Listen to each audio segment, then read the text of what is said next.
The Hollow Town. Part 1, The Forgotten Map. I found the town by accident. I was sorting through my grandfather's things after he passed. He'd been a cartographer for most of his life old school, the kind of guy who still used charcoal and ink. Among the stacks of cracked leather journals and brittle laces, I found one hand-drawn map tucked between pages of a book titled Places That Weren't. The map didn't have a name, just a grid of roads, a few squares labeled Post Office, General Store, and one large area shaded in red. Do not enter. There was no date, no coordinates. But I recognized a river on the drawing, a curved blue line that looked a lot like the one that ran near a state park. I used to hike in Colorado. It was a long shot, but something about the map felt ... unfinished. Like it had been forgotten on purpose. I took time off work, packed my gear, and set out to find the place. The deeper I drove into the mountains, the more my GPS faltered, until finally it stopped altogether. I parked at the trailhead and followed the map's markings by foot. After nearly 10 hours of hiking, I came across an overgrown gravel road that wasn't on any modern chart, and just past the bend, there it was. A whole town. Empty. Part 2, a town that watches. The buildings looked preserved, like something out of a 1950s photo. No rot, no graffiti. The paint hadn't peeled. Doors hung straight on their hinges. But the silence, it was like the town was holding its breath. I passed a diner with menus still on the tables, coffee cups half-filled, untouched. A barber shop with scissors resting mid-snip in the chair. An elementary school with names written on the chalkboard. Welcome back, class. But no year. The air was heavy, and the sky had a strange cast to it, like it was tinted slightly yellow, like stained teeth. No birds, no insects, just the sound of my boots and the occasional creak of wood. I set up camp in the old post office, figuring it was sturdy enough for one night.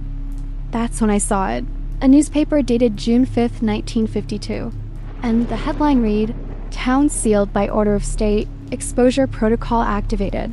I couldn't find any explanation.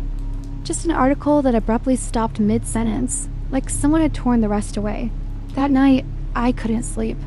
I kept hearing faint tapping on the windows, like fingernails, but no one was there. I had dreams that weren't mine, crowds screaming in the street, sirens blaring, a hole opening in the sky above the church. Part 3, the red zone. By day 3, I stopped trying to pretend this was just an abandoned place. The sun hadn't moved since I arrived. It was stuck in a permanent afternoon glow. My watch still ticked, but time didn't seem to pass. My phone, though long out of signal, started showing images in the gallery I'd never taken. Blurry figures, staring from windows behind me. I finally decided to go into the red-shaded area on the map. The road was cracked and blackened, and every tree along it was dead.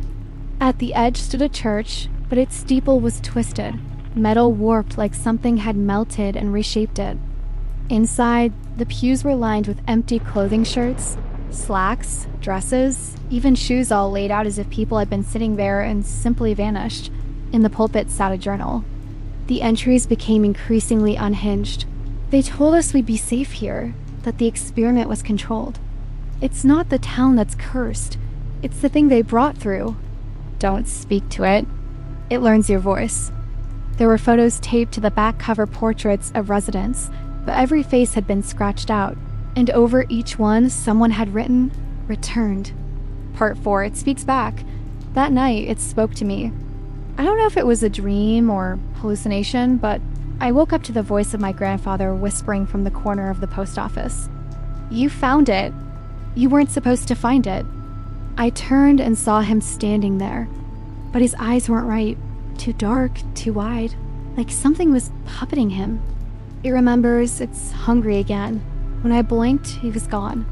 In his place, a small handprint on the inside of the window, too small to be his, too high up to be mine. Later, I heard my own voice echoing through the town, calling my name. Part 5, the echoes build. Every hour that passed, the town changed slightly. Buildings shifted. A door would be closed that had been open. The shadows no longer matched the structures.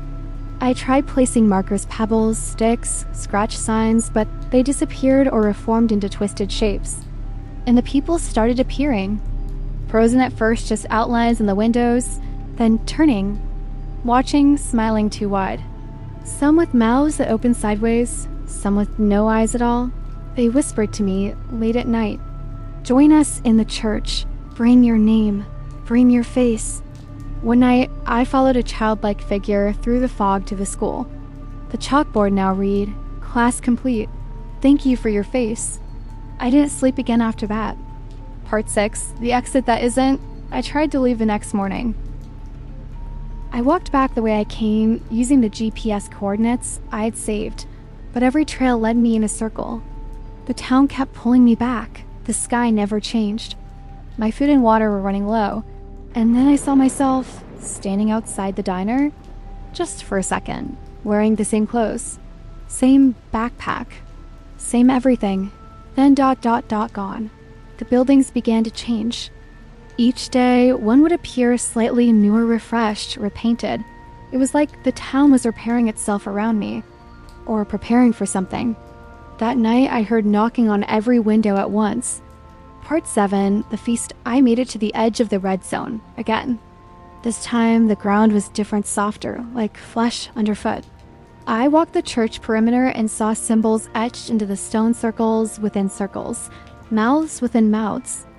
Inside, the empty clothing sat upright now, and they breathed.